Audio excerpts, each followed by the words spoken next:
Assalamualaikum. Hari ini kami daripada kumpulan 4 yang terdiri daripada saya, Muhammad Ali Usairi dan Muhammad Afiq akan membentangkan tajuk laporan kami, iaitu tekanan di tempat kerja. Saya akan mulakan pembentangan kami dengan pengenalan. Menurut Kamus Dewan Bahasa dan Pustaka, tekanan merupakan keadaan seseorang menanggung beban yang sukar untuk ditanggung olehnya. Jadi, tekanan di tempat kerja pula boleh membawa kepada kesan positif dan negatif, di mana tekanan kerja yang sedikit dapat meningkatkan lagi produktiviti pekerja, manakala tekanan yang berlebihan pula boleh membawa kepada kesan yang negatif. Seterusnya saya akan membincangkan punca-punca tekanan di tempat kerja. Punca yang pertama adalah tanggungjawab dan bebas tugas yang tidak seimbang. Tekanan dapat berlaku apabila pekerja mendapatkan kerja ataupun tanggungjawab yang banyak. Lebih-lebih lagi apabila mereka mempunyai kurang pengetahuan dan kemahiran terhadap kerja yang dilakukan mereka itu. Kedua, konflik di tempat kerja seperti konflik antara teman sekerja ataupun ketua akibat daripada salah faham dan pergaduhan yang mampu membawa kepada situasi yang berbahaya. Ketiga, persekitaran kerja yang toksik. Ada di antara teman sekerja yang sentiasa mencari kesalahan pekerja sehingga membebankan mereka. Seterusnya, punca tekanan yang keempat adalah ketidakseimbangan kehidupan dan kerja. Tempoh kerja yang panjang sehingga pekerja terpaksa bekerja sehingga lewat malam mampu memberikan kesan kepada keseimbangan kehidupan dan kerja seseorang. Hal ini dapat kita lihat apabila ada di antara mereka yang terpaksa mengorbankan masa dengan ahli keluarga yang tersayang. Dan punca tekanan yang kelima adalah kurangnya penghargaan dan motivasi. Terdapat kurangnya pengiktirafan daripada majikan dan peluang untuk kenaikan pangkat pekerja dalam kerjaya mampu menyebabkan pekerja tertekan dan kehilangan motivasi. Seterusnya, saya akan menerangkan 3 kesan tekanan di tempat kerja. Yang pertama, kesan tekanan terhadap fizikal seseorang, seperti sakit kepala dan berasa cepat letih sehingga setiap pekerjaan terasa memenatkan. Kesan kedua pula adalah daripada segi psikologikal, seperti pekerja mempunyai kurang selera makan, berasa sedih berpanjangan dan sukar untuk tidur. Dan kesan terakhir pula adalah perubahan terhadap tingkah laku pekerja, di mana mereka akan kurang minat terhadap kerja dan mula tidak hadir di tempat kerja. Terdapat banyak data tekanan di tempat kerja. Antaranya, menurut laporan Pertubuhan Kesihatan Dunia, 50% pekerja di Malaysia menghadapi tekanan kerja. Atau lebih mudah untuk difahami, sebanyak 2 orang pekerja di Malaysia, seorang di antara mereka mengalami tekanan. Yang kedua, menurut laporan daripada National Institute of Occupational and Health, pula menunjukkan 1/3 pekerja di Amerika Syarikat menghadapi stres ataupun tekanan. Dan kajian lain di Eropah pula juga menunjukkan angka yang membimbangkan, iaitu antara 20 sehingga 30% pekerja di Eropah mengalami tekanan. Tujuan kami memilih tajuk ini adalah kerana kami juga telah menghadapi tekanan di tempat kerja, tetapi masih di dalam keadaan yang terkawal. Dengan mendalami tajuk ini, kami dapat meningkatkan lagi pengetahuan kami mengenai tekanan di tempat kerja dan mampu menghadapi tekanan dengan lebih baik. Tujuan kedua kami adalah untuk memberi kesedaran bahawa tekanan tidak boleh dipandang dengan remeh, oleh kerana data-data tekanan di tempat kerja juga menunjukkan angka yang membimbangkan. Terdapat 4 penyataan masalah. Yang pertama adalah tekanan di tempat kerja seperti kes yang pertama, iaitu kes burnout. Burnout adalah keadaan di mana seseorang mengalami keletihan fizikal dan psikologikal yang disebabkan oleh bebanan pekerjaan. Di Amerika Syarikat pula, risiko burnout diperlihatkan 2 kali ganda lebih tinggi bagi doktor dan individu yang bekerja dalam persekitaran yang mempunyai tekanan yang tinggi. Manakala di Malaysia pula menunjukkan 53% pekerja mengalami sekurang-kurangnya satu situasi burnout di tempat kerja menurut kajian AIA Vitality. Isu tekanan di tempat kerja juga dapat ditunjukkan melalui kes kedua yang dialami seorang pengurus restoran, iaitu Muhammad Al-Kushairi dengan rutin pengorbanan jarak jauhnya. Rutin ini juga memberikan impak mencabar terhadap kesejahteraan beliau. Tidur yang terjejas, tekanan mental dan gangguan dalam hubungan keluarga adalah beberapa aspek negatif yang dialaminya. Demi melihat anak-anak membesar dan menjaga orang tua yang uzur, telah memberikan kekuatan yang besar untuk beliau terus bekerja lebih keras, tetapi dalam masa yang sama, tekanan yang dialaminya dapat dikawal dengan baik serta berusaha untuk mencari penyelesaian. Selain isu tekanan dan bebanan di tempat kerja, konflik intrapersonal juga wujud di dalam persekitaran tempat kerja. Konflik intrapersonal ini merupakan pergaduhan di antara rakan kerja yang dipengaruhi oleh tekanan di tempat kerja. Hal ini dapat dilihat melalui kes pertama di mana pejabat telah menjadi medan untuk kejadian kekerasan seperti penikaman yang berlaku di balik pulau.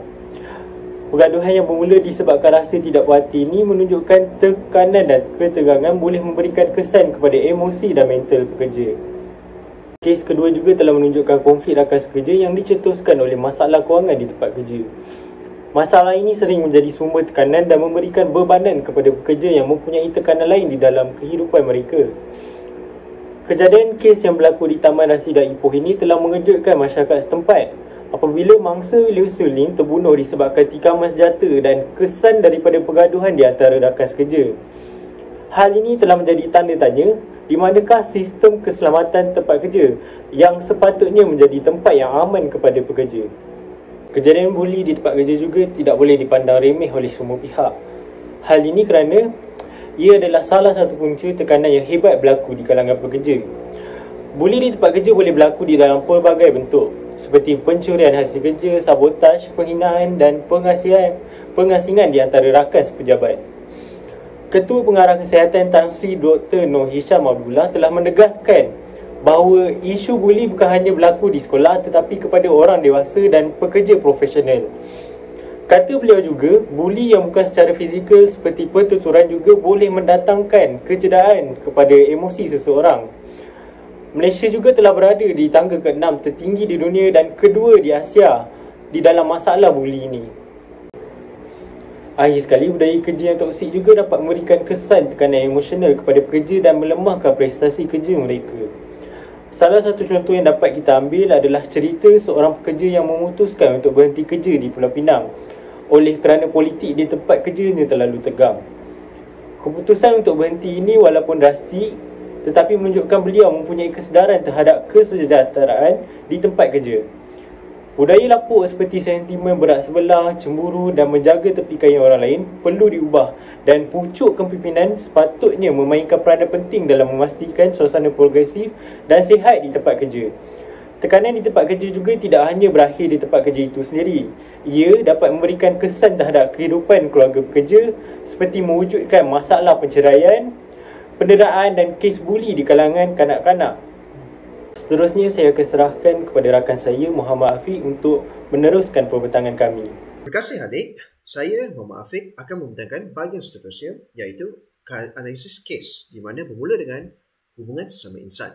Tekanan di tempat kerja merupakan bentuk konflik peribadi berserta melibatkan penglibatan manusia lain dari aspek yang negatif atau ketegangan dan permasalahan yang timbul pada hidup peribadi individu itu sendiri atau pada organisasi itu sendiri. Tekanan timbul di tempat kerja apabila pekerja diberi tugasan yang terlalu banyak, melebihi had keupayaan dan majikan mengharapkan tugasan diselesaikan secepat mungkin.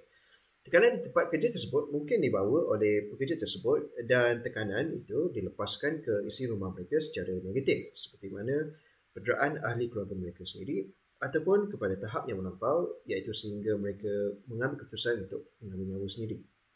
Akhir sekali, tekanan akan menyebabkan produktiviti organisasi terjejas di mana pekerja yang tertekan akan lebih cepat marah, sukar untuk berkomunikasi atau berinteraksi dengan rakan sekerja yang lain, membuat keputusan yang tidak rasional, kerja tidak disiapkan atau kerja disiapkan secara tidak sempurna. Seterusnya adalah motivasi di mana burnout boleh menyebabkan motivasi pekerja terjejas. Burnout boleh buat pekerja letih fizikal dan psikologikal yang menyebabkan pekerja tidak akan berusaha untuk menyiapkan kerja dengan sempurna ataupun mereka akan tidak menyiapkan kerja dalam tempoh masa yang ditetapkan. Burnout juga akan menyebabkan tekanan kesihatan mental di mana pekerja yang tertekan akan menjejaskan work-life balance mereka, hubungan interpersonal, mereka juga tidak boleh berfikir secara rasional dan ia akan menjejaskan motivasi pekerjaan mereka. Walau bagaimanapun, motivasi boleh dipupukkan secara positif seperti mana yang dipetik contoh pekerja bernama Muhammad Al-Kushairi tersebut yang berulang alik 212 km setiap hari atas motivasi untuk bersama-sama dengan anak-anaknya dan menjaga ibu bapanya yang telah uzur. Contoh satu lagi yang boleh dipetik adalah seperti pekerja Nur Aini Baharudin yang berulang-alik 226 km setiap hari untuk menjaga ibunya yang memiliki kebatasan penglihatan. Seterusnya adalah konflik, di mana tekanan di tempat kerja akan menyebabkan konflik, dan seperti kes yang boleh diambil contoh adalah kes penikaman yang berlaku di balik pulau, di mana bermula dengan perasaan tidak berpuas hati dan tekanan di tempat kerja menyebabkan konflik interpersonal antara dua orang pekerja menjadi tidak terkawal, sehingga tindakan yang diambil untuk mengawal konflik tersebut adalah untuk melakukan keganasan kepada rakan kerja mereka sendiri. Tambahan contoh kes lain adalah melibatkan tekanan di tempat kerja tambah dengan masalah kewangan peribadi. Seperti kes yang diceritakan bermula dengan ketegangan di tempat kerja dan perselisihan faham telah menyebabkan konflik interpersonal antara dua orang pekerja juga menjadi tidak terkawal dan ianya mengakibatkan pembunuhan berlaku sebagai langkah untuk menyelesaikan konflik tersebut yang telah berlaku. Konflik juga berlaku daripada segi buli di tempat kerja seperti pencurian hasil kerja, sabotaj, penghinaan dan perasanan rakan pejabat. Konflik juga boleh bermula dari pihak atasan atau pekerja senior yang telah salah guna kuasa dengan sama ada memberikan tugasan berlebihan kepada pekerja bawahannya dan sebagainya. Kesimpulan yang boleh diberikan adalah tekanan di tempat kerja merupakan isu yang berat di Malaysia dan ini kerap berlaku. Tekanan juga boleh menyebabkan pelbagai permasalahan kepada organisasi dan kehidupan peribadi pekerja berserta tekanan di tempat kerja boleh menyebabkan konflik kerap berlaku, perselisihan komunikasi dan juga penurunan produktiviti organisasi tersebut. Oleh itu, beberapa cadangan boleh diberikan untuk mengurus tekanan di tempat kerja. Pertama adalah bercakap dengan individu lain. Kurangkan tekanan dengan bercakap atau berbual dengan individu lain seperti rakan sekerja atau ahli keluarga. Bercakap dengan individu lain boleh mengurangkan rasa keseorangan, bertanya pendapat untuk menyelesaikan masalah dan bantu mengurangkan keraguan dan kebimbangan. Cadangan kedua adalah bersukan atau bersenam. Bersukan membuatkan kesihatan fizikal lebih baik dan juga memberi kesan positif terhadap kesihatan mental. Bersukan boleh membuat individu berasa bertenaga sepanjang hari, memiliki tidur berkualiti dan berfikiran secara positif serta berasa lebih tenang. Kajian juga telah menunjukkan senaman mampu merawat tekanan. Cadangan ketiga adalah memupuk positiviti.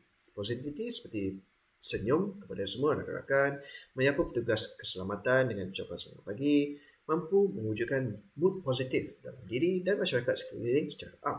Positiviti mewujudkan ketenangan dalam diri dan ketenangan minda daripada perkara-perkara yang boleh menjejaskan produktiviti di tempat kerja. Cadangan terakhir ialah psikoterapi secara online. Rawatan dengan ahli psikologi dapat membantu dengan sebarang masalah yang dihadapi. Individu selalu dendam masalah dan tekanan kerana takut pandangan negatif dari individu lain jika mencari seorang pakar psikologi untuk bantuan. Perjumpaan dengan pakar psikologi secara online merupakan sesuatu perkara yang mudah untuk berbincang dan menyelesaikan masalah yang berlaku tanpa perlu kunjung ke lokasi secara fizikal. Sekian, terima kasih.